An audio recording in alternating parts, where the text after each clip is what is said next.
Hello and welcome back to the channel. Mad Mike here, and today we will be discussing what I believe will be the continuing video series, since I've technically had two in this category already, of the Will It Fail series. And I've compiled a playlist which will be available on the channel, which after the completion of this video will include three videos. Captain Marvel, Alita Battle Angel, and now we will do Shazam. And this is going to be just basically a series deconstructing a film that we're not 100% sure if it's going to make a profit or if it's going to be successful for the studio. And it's just going to see what we got to work with, what to expect, and whether or not we can expect this movie to make enough of a profit to either warrant a sequel or just to make back its money and the studio will be happy with it. So, like I said, we're going to be looking at Shazam today. So the character of Shazam was originally known as Captain Marvel, published by Fawcett Comics until they were bought up by DC, and the character was lumped into the DC universe. And ironically, he's actually basically a Superman ripoff in a lot of ways, except that now he's been folded into the DC universe, so you have a Superman ripoff and Superman in the same universe. But let's just go into the basics on the character. So Shazam is a character. He basically, in his normal form, he is Billy Batson, who is a young boy who was given powers by a wizard, also named Shazam, to turn into the superhero known as Shazam, who has a bunch of powers derived from Greek gods. And they might try to lump this in with Wonder Woman a little bit, because I know that some of his powers, like his lightning bolt, comes from Zeus, and it's based heavily on Greek mythology in terms of some of it. So we'll see if maybe they'll try to lump that in with the Wonder Woman mythos. But overall, the character is fairly entertaining. From the trailers that we've seen, it looks like his powers are fairly well done in the film from a CGI standpoint and from both a practical effects standpoint as well. So we're going to go into, first, let's just go into the people that are going to be in the film, or the person who's going to be behind the camera in this case, of David Sandberg. Now, David Sandberg, who is the director, he hasn't really done a lot of noteworthy things. He did an Annabelle sequel recently, and he's done mostly horror-related stuff before this film. But it's one of those things. The producer has worked with him before, and I think that was probably why he was hired onto this project. And from the trailer, even though he's a horror guy generally, he's directed horror before this film, he seems to do a good job with the humor. At least it seems amusing from the trailers. Trailers can be deceiving, but at the same time, it seems like the humor hits pretty good, or it hits on the right notes. So I'm not really that concerned with Sandberg. And I've said it before that directors, when they go from very low budget to very high budget, there are a lot of issues. I've said that about Rian Johnson. I've said that about other small-time directors that have done similar things. But the thing is, this is not as bloated of a budget as some of the films that we've looked at, and I'll get to that in a bit. But moving on from Sandberg, you have the major actors in the film, which Zachary Levi is the front and center. He is the superhero version of Shazam. And he is mostly known for a show. I don't know if some people might remember it from back in the day. I think it was on for 3 or 4 seasons. Was Chuck, which was a comedy show. So again, his acting style fits well into that. I like him as the Shazam character from a goofy point of view. He has that idea of playing a big kid essentially, which is basically what he's supposed to be. Because Billy Batson, even though he's this titular figure in Shazam, he is still a 10-year-old boy.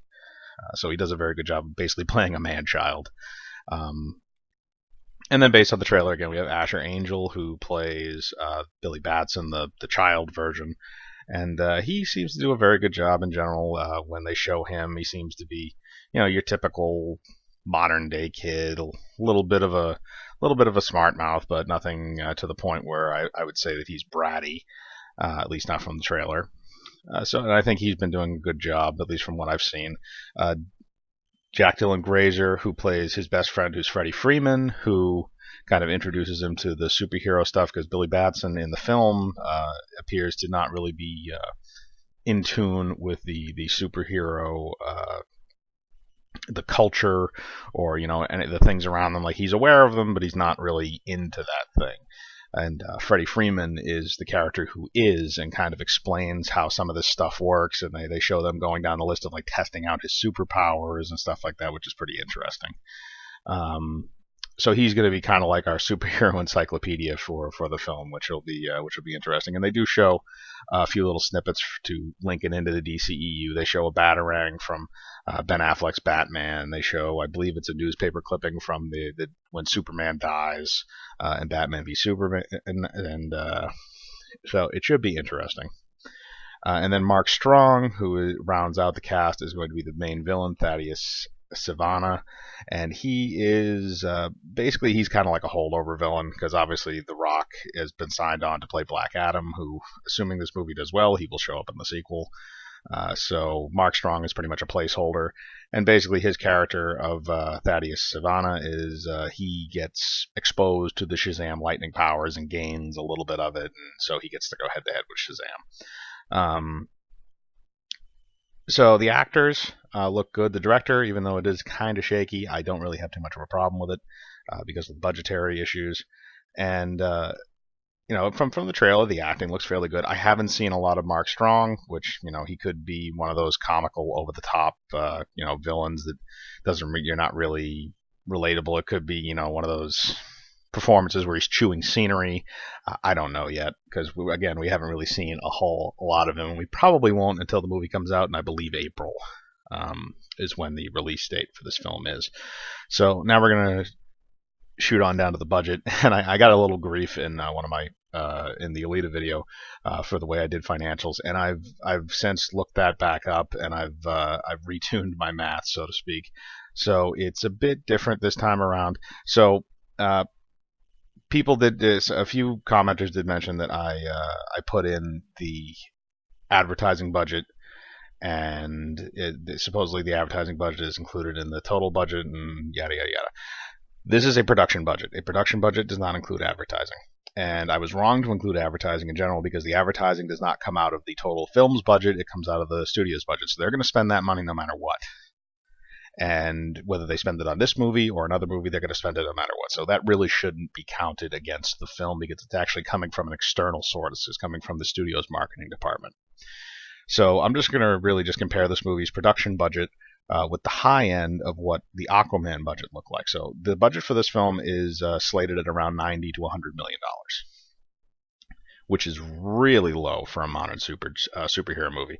But you can also see that from the trailer, the movie is not as special effects heavy as some other ones. So you look at Aquaman, and Aquaman had 160 to 200 million for the estimated production budget, and that movie obviously made a ton of profit because it made over $1 billion. But if you look back at Shazam does not need to make a lot of money in order to actually come out on top and make a profit. It really only needs to make between $250 and $300 million to break even, which I think it can very easily make. And I think they've been doing a great job in terms of advertising this film. They're trying to go with the lighter tone with the DCEU. Again, that worked with Aquaman. You're going to see it even more so with this, because it's far more comedic, at least according to the trailers. So there's going to be a lot of different stuff going on there to try and attract people. They're also, the director has been going head-to-head with the creators of the Captain Marvel movie, saying that would they have the real Captain Marvel, quote-unquote, or the original Captain Marvel, which the Captain Marvel that it was the Shazam character did exist before, I believe, the Captain Marvel from Marvel Comics. So again, very interesting. But the budget is really what I think is going to wind up making this movie a success, because it is low, and it doesn't need to make a whole lot to break even. It doesn't need Aquaman numbers. I think if you make 600 to 700 million on this movie, I think you could consider it a very, very big success financially. So for the closing statement, I think this movie is going to do well. I think it knows what its audience is. I think it's riding on the coattails of Aquaman, which was a huge success, and it's not coming out that far after it. And I think that the advertising for the movie has been very good for the most part. So again, that's just my opinion, but leave in the comments what you think. And remember to hit the like button and hit the bell for notifications. And thank you again for listening in. And remember, I live my life free of compromise. Do you?